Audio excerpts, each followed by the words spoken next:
Welcome to Is Your Way in Your Way podcast, where your host, Cassandra Crawley-Mayo, helps you break free from obstacles and live life on your terms. Get ready to embark on a journey of self-discovery, empowerment, and inspiration. Tune in as we dive into captivating conversations with experts and explore topics that will ignite your passion and drive. Are you ready to unlock your full potential? Let's dive in. Good day out there to all my listeners. I'd like to welcome you to Is Your Way in Your Way podcast. And many of you know that's the title of my book. And for these new listeners out here, let me kind of share with you what this podcast is all about. It's actually about us being in our way. You know, you have goals and you have dreams, you have passions, you have so many things that you'd like to accomplish that you've not been able to. There's some things that you have, but there's some things that you're stuck. It could be wanting a promotion, could be having a talk show, could be writing a book, could be speaking on a stage. It could be a number of things. And I believe whatever it is that has you stuck, that you are blocking pursuing your purpose. And so today, well, first of all, many of you are aware that we talk about topics related to personal and business development. And today, our topic is going to be, how could you live your best life using the ACE model? And who better to share this with us is Dr. Michelle Maidenberg. Good day, Doctor. I'm going to call you Dr. Michelle. That is nice to meet you. Nice to meet everybody. Yeah, I'm so glad that you're here. Before we get started delving into what we're going to talk about, I just want to read your bio so my listeners will get a better understanding of what Dr. Michelle is all about. Today on Is Your Way in Your Way, I'm going to welcome you, Michelle Maidenberg, a highly accomplished therapist and author. She maintains a private practice in Harrison, New York, and co-founded Through My Eyes, which I found so interesting. It's a nonprofit offering video legacies for the chronically ill as an adjunct faculty member at New York University. She teaches mindfulness practice, and her extensive training includes CBT, ACT, and EMDR. Now, those are some acronyms that we may get to before we end our show today. But anyway, She is an award-winning book, Free Your Child from Overeating and Ace Your Life, provide invaluable insights into mental health and personal growth. She's a prolific writer and speaker, and she has been featured in major media outlets and delivered a powerful TED Talk on numerous roles and contributions in the field. Join me, everyone, and let's, as Michelle shares her expertise and actionable strategies to help us overcome barriers. And I say us because I'm included in it. Although I wrote the book, Is Your Way in Your Way, I am a work in progress. So it takes time, but yet she's going to share some tools that's going to help us overcome some of those barriers that has us stuck. So again, welcome to Is Your Way in Your Way, Dr. Michelle. Dr. Michelle, could you share with us your backstory before you got into the clinical field? Sure. Yeah, there's a long backstory. Oh, okay. So I think we all have backstories, right? Yeah. It's the reason we do what we're doing, and we're so passionate about it. Mm-hmm. So, I came from intergenerational trauma, I'll call it. Okay. And my parents married when they were extremely young. My mother was 18, my father was 19, and I had me a year later. And then I had a brother who was born about, 13 months after I was.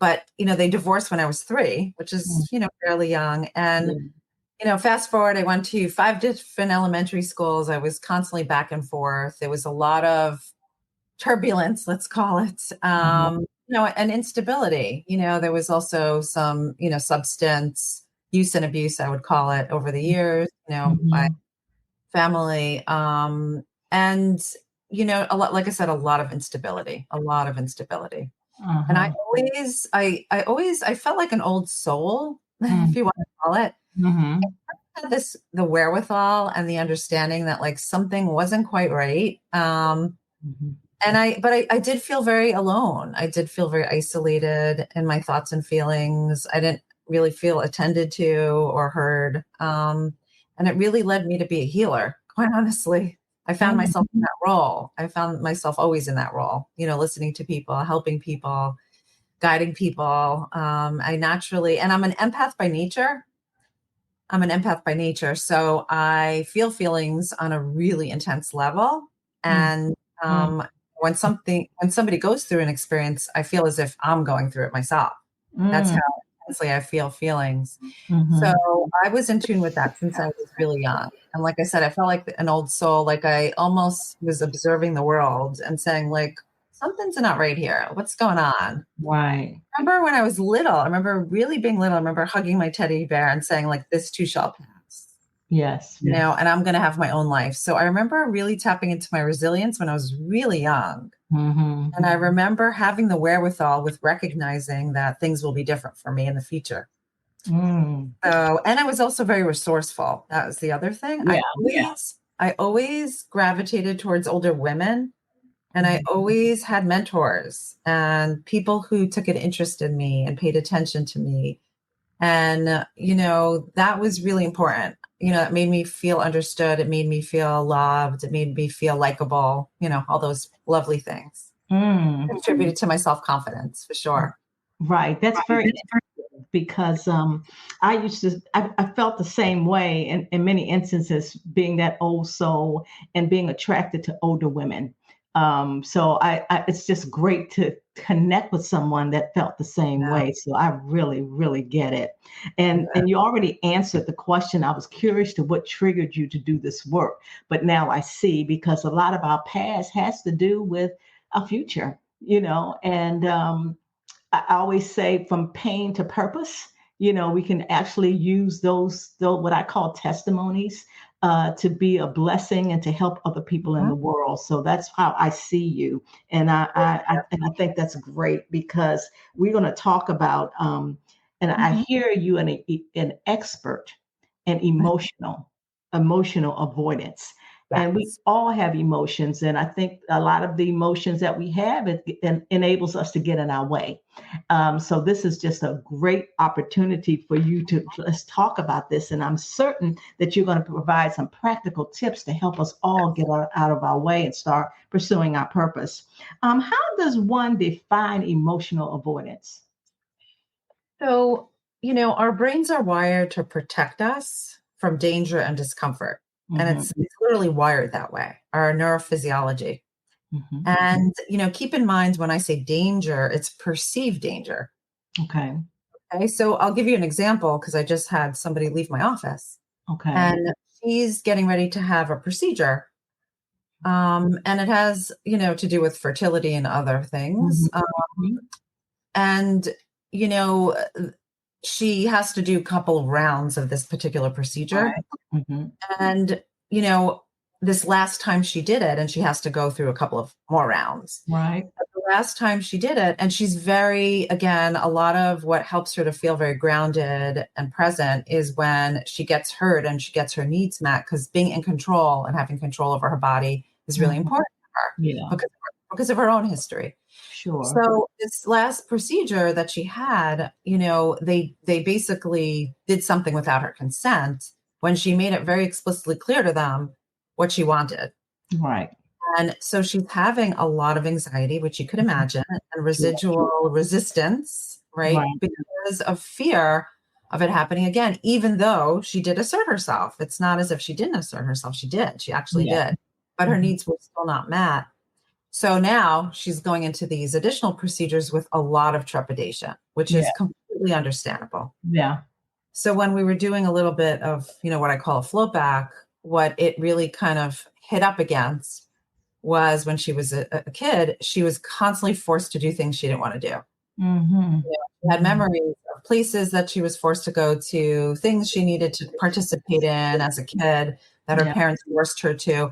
And she was so incredibly distressed, and Mhm. suffered in these Mhm. moments. Yeah. And again, our brain remembers, right? Because I had her tap into what was going on for her viscerally, what was going for her somatically. And she kind of actually described feeling her body very constricted right now here. And I said, bring back a memory when your body felt similarly. And it went back to what I'm talking about. And, again, as we proceeded, it was perfectly clear that her body was remembering all the Mhm. times when she felt so helpless and she couldn't, Mhm. had no choice. She didn't have choices and she couldn't do anything about it. Well, guess what? She's an adult now. And Mhm. even though she actually, and I validated this for her, even though she did express herself, Mhm. did advocate for herself, and the outcome was still negative, she still has choices going forward, Yeah.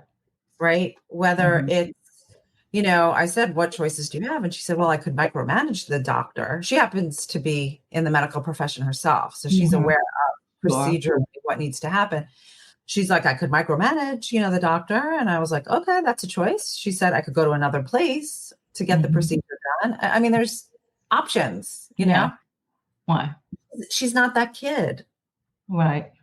Yes. She's not that kid anymore. So Mhm. anyway, our brain, we avoid emotions, right? And Mhm. doing things and being part of things because our brain gets in the way, like you said, and we avoid the negative emotions. So instead of kind of recognizing that she was avoiding the fear, the hopelessness, the helplessness, whatever was coming up, she was just being resistant, Mhm. right? Okay. And once she was able to tap into the actual underlying feelings that was impacting her behavior, right? She was able to see and feel empowered and feel self-efficacy so that she can actually move forward in an empowered way. Mhm. Mhm. And I remember reading that you said we should not try to avoid our emotions. Yeah, and it's so easy to do that Yeah. because brain also has all these lovely strategies, like distracting, denying, right? Mhm. So many different Mhm. things our brain does in order, right, to avoid the discomfort. And we Mhm. fall a little bit into this pit because it becomes this habit also, Right. Right. right? Mhm. I mean, I speak to so many people and I say to them, well, you're in a lot of distress. Do you want to keep on doing the same behavior? Right. And you say to yourself, why do people continue the same patterns of behavior when it's not working for them? That makes no sense. Right. Right. There's a reason for it because our brain takes the path of least resistance Mhm. and it really just gravitates to what's familiar and comfortable and towards those neural pathways, and it avoids the discomfort. It avoids anger, sadness, frustration, Mhm. disappointment, like all of the things that just make us feel so uncomfortable in our bodies. Yeah. Right. Exactly. So do you have like well, let me ask you this because I think it's going to come into this. I want to talk about your ACE method. And Mhm. that's actually part of the title, that Yeah. how we could live our best life using that model. Explain Mhm. that to us. Okay. So I wrote a book called Ace Your Mhm. Life, Unleash Your Best Self and Live the Life You Want. And it's predicated under ACE, which is acceptance, compassion, and empowerment. Mhm. So the way that I constructed the book, which is the way that I teach people and guide people to live their best life, is really predicated. One is understanding their neurobiology. It's Okay. very, very important for us to understand neurobiology. And I spend like a chapter reviewing what our brain does and how it functions, because that's Oh, really critical. It's okay. really, really critical because we could catch it when it's happening in the moment. There it goes, right? Uh-huh. Also connecting to our core values. So Mhm. that's the second chapter. We really need to be grounded in what is truly important to us so that we sustain behavior and we also move and align with our values. And people tell me, they could try to convince me, oh, I know what my values are, Yeah, And then when we get to the root of it, most people actually don't know what their core values are. exactly. Yeah. Exactly.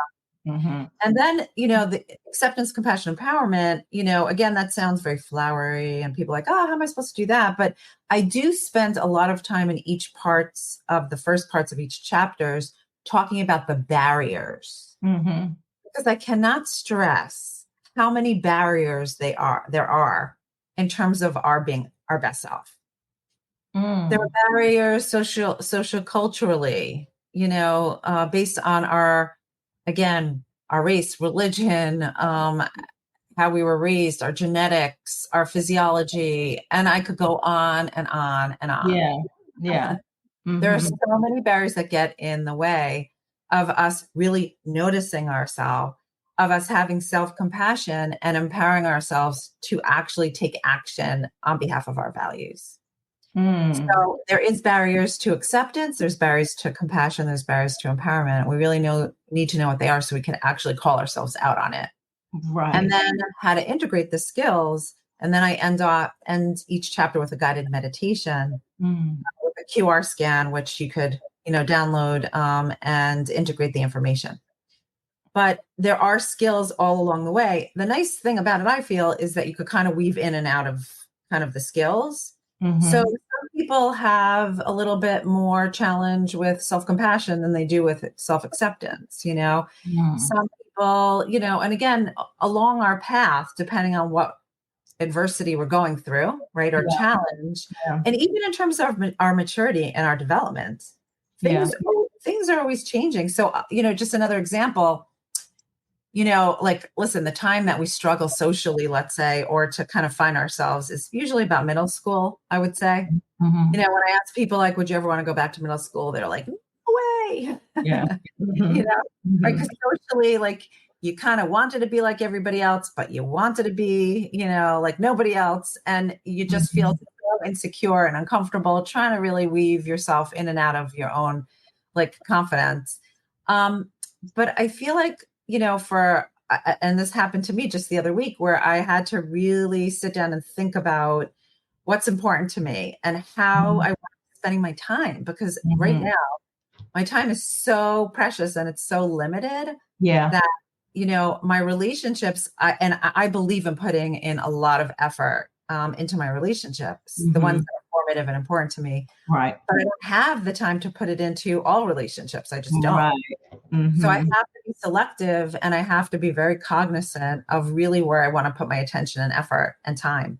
Mm-hmm. And I had to have a real sit down with myself and really think about that. Because as I'm aging and as I'm Right. developing, I'm Right. maturing, that's changed. Right. It's really changed because Mm-hmm. things that were important to me 10 years ago are very different than what's important to me today. Very That's different. that's true.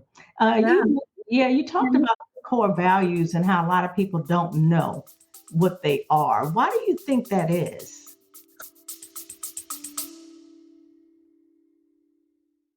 Ready to design your dream life? Join Cassandra Crawley Mayo's Create and Design Your Best Life workshop. Break free from self-doubt and obstacles and step into a life of purpose and fulfillment. Click the link in the description to register now. Don't wait. Spaces are limited. Start living your best life today. Because if I asked you, like, what's important to you, okay, Mm-hmm. you could Mm-hmm. rattle off, my family, my friends, Right. whatever. But then if I ask you, like, what action are you willing to take on a daily basis to lean into that value? That's a whole different ball of wax. Okay. Yeah. And, I was doing a workshop and one of the audience members, they're like, oh, I know what my core values Mm-hmm. are, whatever. And then she started talking and she thought it was something. And I said, what? Let's go a little deeper. Uh-huh. Why is that important to you? And she Mm-hmm. again gave me a very superficial answer. And I said, no, why is that important to you?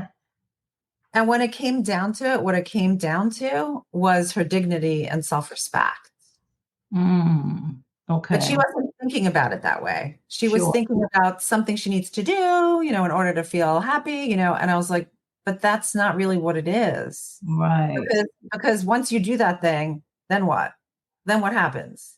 Then how do you decide what you're going to do next? Mm-hmm. Mm-hmm. But when you understand that it's dignity and self-respect, okay, then we have a set of values by which, right, to guide your actions. Right. And do you find that a lot of this definitely comes from childhood? Our child, I mean, I can't even say. I mean, I know you asked me before why I'm doing what I'm doing. And, I came from a very, very traumatized family legacy, Yeah. and I heard stories about wars, concentration camps, murder, Mm-hmm. and atrocity since I was a little tiny child. Okay. Now, as a child, I thought it was just a story. Right. I didn't understand like the significance of it. Mm-hmm. I didn't understand what trauma was. I didn't understand, any of it. Right. But I realize now as an adult that hearing those stories, especially being an empath that I am, Yes. I must have been so incredibly impacted emotionally by hearing those stories more than I could ever even imagine. Right. And it Mm-hmm. had to have and I believe I owe it to my grandmother, one particular grandmother, Mm-hmm. because she was the only one that was open enough and, to share those stories because the others were so traumatized they couldn't speak of it. You know what I mean? Mm-hmm. But she did. And she would tell me explicitly, stories about the war and all of that. And I know that I felt the need to embrace her and to show her compassion and to want to help her. And I felt so deeply for her pain and for her suffering Yeah. in a way that I didn't even realize. I had Yeah. no clue. Yeah. Yeah. That's interesting. I'm thinking when I think that about my listeners and how many of them want to pursue their passion, but they just don't have that commitment. They have this desire, but yet they're not committed to it. And it made me think about like my book, for example. It took me years to write a book. That was something that I always wanted to do because I used to write all the time as a little girl. And as I started writing the book, it took me longer because I was exposing myself. And I didn't want to expose myself because, back and my mom said, no, don't tell the family secrets. Don't do this. And I really struggled with that. And the way that I got over it was this I know will bless other people. So this made me put things in the book. I didn't put everything, but I put enough in there for it to resonate. And how many people have said, wow, this sounds just like me. So I'm just saying that because that enabled me to pivot. It took a while, but I remember it's not just about me. Yeah. It's about serving other people. And so that was a pivotal moment for me understanding. And I think for my listeners, there's certain things they want to do. Like there's some that want to be promoted. Sure. Forgiveness is another one. They know they should be forgiving somebody, but they just can't do it. Yeah. Yeah, Yeah. it's just a lot of things like that. Well, Um, yeah, I'll give you an example because I came up with a list just to uh-huh, piggyback what you're saying uh-huh. of people who live empowered lives. Like Right. what, because there are characteristics we need to have in order to commit to living empowering lives. And what does it mean to living, what does it mean to be empowered? It Yes. means doing the things you want to be doing in order to live your best life. That's what it is. Yeah. Right. Right. And one of the things that you just kind of spoke to is being comfortable with being uncomfortable. Mhm, Right. Like mhm. the moments that you were kind of maybe tapping into these family secrets Yeah. or your vulnerability Right. or the rawness of exposing yourself to others or whatever the case is, Mhm, right? mhm, You did it incrementally. You did it compassionately, it sounds like, mhm. but you also did it mindfully, Right. Mhm. right? Yeah. So, sort of what we have to do. And I made a list. I have like a list of 10 different characteristics, right? But these are the things that I share with others Mhm. in order to have that mindset. Like you need to accept and face adversity, right? No matter how challenging it is. Right. And you have to commit to that. Right. Not just give up and say, oh, I can't do this anymore. It's too hard. Okay. Then what do I need to do in order to accomplish? Do I need to take it in increments? Mhm. Do I need to slow down? Do I need Mhm. to partner up with somebody? Do I, if A is not working, go to B, C, D, E, keep on going down the Yeah. alphabet, but Yeah. don't give up, right? Right. Just Right. like if you want to exercise, you Mhm. can't say to me, oh, I tried this and this and I didn't like it. Right. No, no. Like find the thing you like. Yes. And even if you have to go through like 50 iterations, Mhm. find the thing you like, Right. right? You Mhm. know, so there's that's just like one skill that I teach in terms of mindset around empowering yourself, how to keep a habit. So like also to just, like when I ask people, how many of you have changed behavior, a habit? And like everybody's hands go up when I do a workshop, and I'll say to them, how many of you have sustained it over time? Hands go down. So I find because there's so many resources out there, we know how to do things. We don't know how to sustain it because that's when the psychological, emotional kind of kicks in. Right. And sabotages us. Exactly. Right. Do you share ways to sustain it, or is it that you have to really want to sustain it? Is it that commitment, or it reminds me of New Year's. New Year's Day, everybody makes a resolution. I'm going to do this. I'm going to do that, and they don't do it. Like 80% of the people don't even do it. That's true. So again, I came up and this is all in my empowerment chapter, by the way. Okay. Just so you know.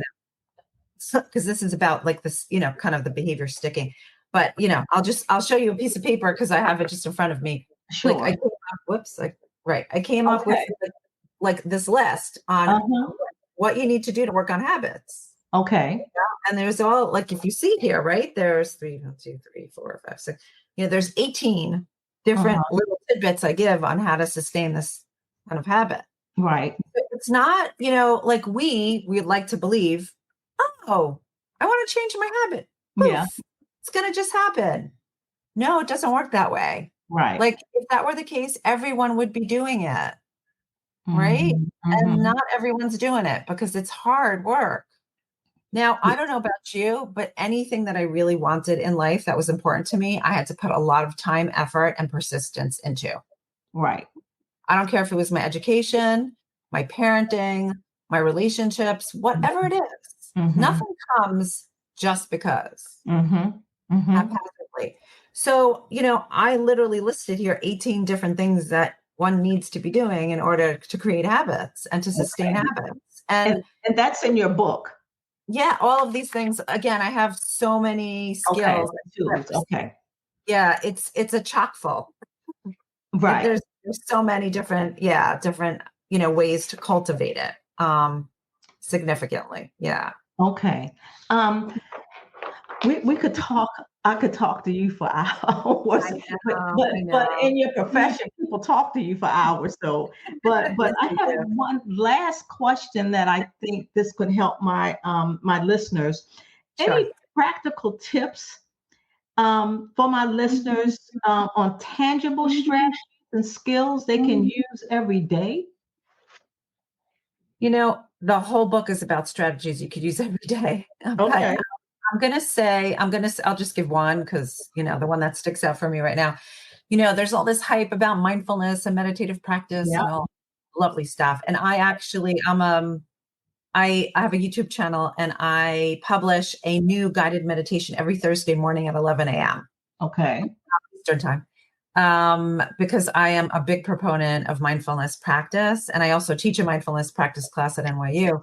And it's really about being in the present moment.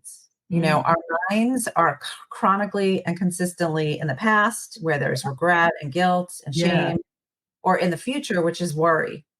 Yes. And we're never really here. Like I know what's happening right here in the moment as I'm talking to you. I don't know what's going to happen in 5 minutes from now. Exactly. I don't know what's going to happen in an hour from now. I could tell you from being in my practice, talking to people, and my lifelong, dedication and mission towards like helping people, things happen unexpectedly. Things happen that are out of our control. Yeah. We could plan from today until tomorrow, but it doesn't always work out the way we planned. And sometimes it has nothing to do with what we did or what we didn't do. And we really have to take every moment of our lives seriously and really be our best self because we don't have time to waste, not even a moment.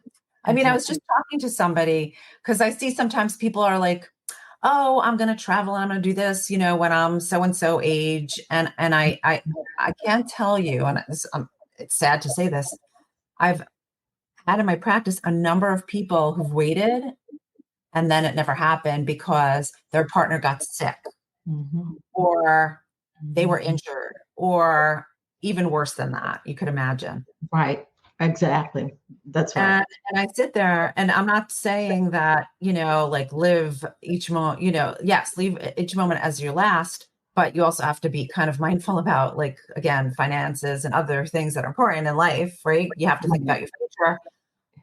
But living your best life means satisfaction and contentment. Okay. It means really living according to your values every single day. And there's nothing more satisfying than that. I could tell you, there's nothing. Yesterday, I got this like incredible email from somebody because they've been doing my guided meditations and they were injured, unfortunately. It was a college student who was a wrestler who was injured. And he spoke about how I've helped him so much and he got through his injury because of like meditation, committing to the practice. Wow. And if I tell you, I sat in my chair for literally, and I gave that gift to myself. Yeah. I sat in my chair for 5 minutes. I closed my eyes and I meditated on that, on gratitude for helping others and how appreciative I am that the higher power gave me that skill and how much I love going into work every day and doing the work that I do, that I have the ability to do that. Like, I appreciate that so much. It's like a healing. Yeah. Yeah.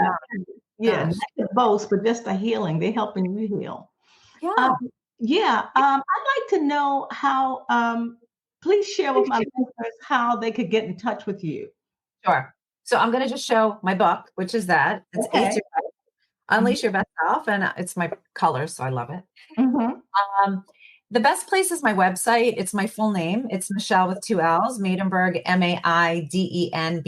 It's one strand.com. It has, it has my blogs. I also write for Psychology Today. I'm a blogger for them. So about monthly, I write an article and it's always on, again, self-help or parenting or something that's going on currently, in the media or whatever.